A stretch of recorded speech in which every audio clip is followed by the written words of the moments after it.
In the game of football, sometimes a manager can win you game, through his tactics and substitutions.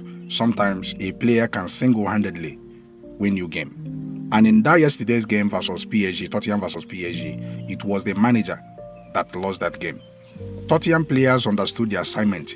They knew exactly what they needed to do in that very game. And with the way they were going, if PSG were given another 45 minutes, there was no way they would have scored. But immediately their manager made that substitution, removing Richarlison, removing Mohamed Kudus and everything. That gave PSG the impetus to charge forward, and eventually got those 2 goals. That was the mistake of the manager. I knew that Richarlison was on yellow card already, but at least he could have finished that game. Look at Chelsea against PSG. A defensive midfielder like Caicedo got a yellow card, I think in the first half of the game. Yet he finished the game. It's all about cautioning the player.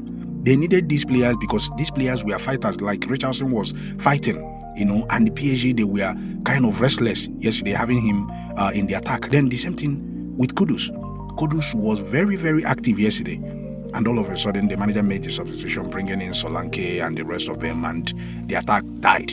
Immediately, PSG sensed that the attack was no longer as active as it should be. Then they ventured forward, and before you know it, they got the goals they needed. So it was the manager that lost that game yesterday. I actually wanted Tottenham to win that game yesterday because London was already hot for Arsenal. Watching Tottenham winning the Europa League and watching Chelsea winning the Club World Cup.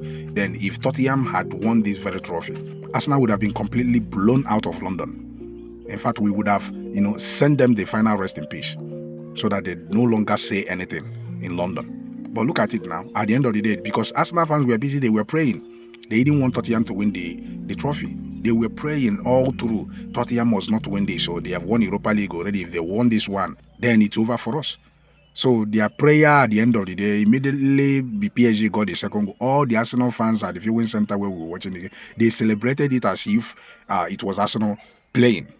So they never wanted Tottenham to win. And the Tottenham, they messed up big time, by blowing a 2-goal lead. You were leading very comfortably.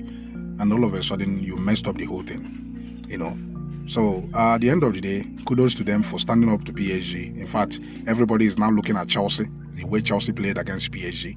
Tottenham copied it, but the only problem they had that they weren't able to sustain their lead, because that was exactly what Chelsea did.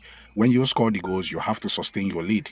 And if you manage to sustain your lead, that is the only way you can win, because PSG is an attacking team. This is a very highly efficient team. They can score against anything. If you're winning them, if you're leading them, you need to protect your goals. You need to be resilient, all through, for you to be able to come out on top at the end of the day.